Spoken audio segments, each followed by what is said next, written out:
Deutéronome, chapitre 17.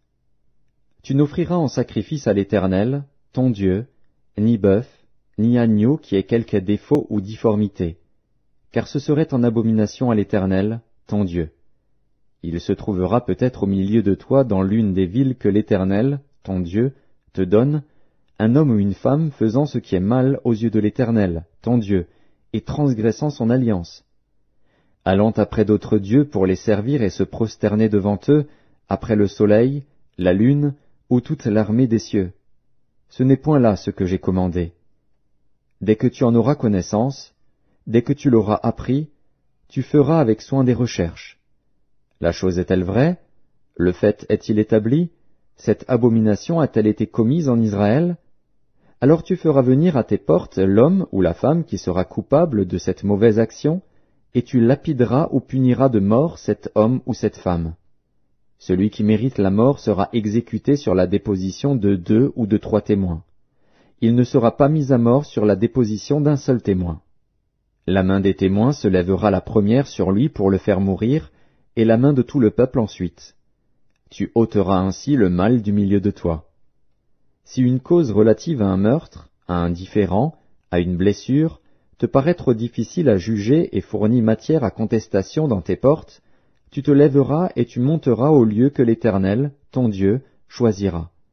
Tu iras vers les sacrificateurs, les Lévites, et vers celui qui remplira alors les fonctions de juge. Tu les consulteras, et ils te feront connaître la sentence. Tu te conformeras à ce qu'ils te diront dans le lieu que choisira l'Éternel, et tu auras soin d'agir d'après tout ce qu'ils t'enseigneront. Tu te conformeras à la loi qu'ils t'enseigneront et à la sentence qu'ils auront prononcée. Tu ne te détourneras de ce qu'ils te diront ni à droite ni à gauche. L'homme qui, par orgueil, n'écoutera pas le sacrificateur placé là pour servir l'Éternel, ton Dieu, ou qui n'écoutera pas le juge, cet homme sera puni de mort. Tu ôteras ainsi le mal du milieu d'Israël, afin que tout le peuple entende et craigne, et qu'il ne se livre plus à l'orgueil. Lorsque tu seras entré dans le pays que l'Éternel, ton Dieu, te donne, lorsque tu le posséderas, que tu y auras établi ta demeure, et que tu diras, « Je veux mettre un roi sur moi, comme toutes les nations qui m'entourent. » Tu mettras sur toi un roi que choisira l'Éternel, ton Dieu, tu prendras un roi du milieu de tes frères, tu ne pourras pas te donner un étranger qui ne soit pas ton frère, mais qu'il n'ait pas un grand nombre de chevaux, et qu'il ne ramène pas le peuple en Égypte pour avoir beaucoup de chevaux. Car l'Éternel vous a dit, vous ne retournerez plus par ce chemin-là. Qu'il n'ait pas un grand nombre de femmes, afin que son cœur ne se détourne point, et qu'il ne fasse pas de grands amas d'argent et d'or.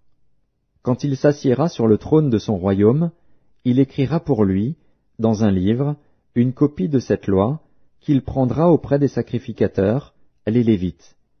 Il devra l'avoir avec lui et y lire tous les jours de sa vie, afin qu'il apprenne à craindre l'Éternel, son Dieu, à observer et à mettre en pratique toutes les paroles de cette loi et toutes ses ordonnances, afin que son cœur ne s'élève point au-dessus de ses frères, et qu'il ne se détourne de ses commandements ni à droite ni à gauche, afin qu'il prolonge ses jours dans son royaume, lui et ses enfants, au milieu d'Israël.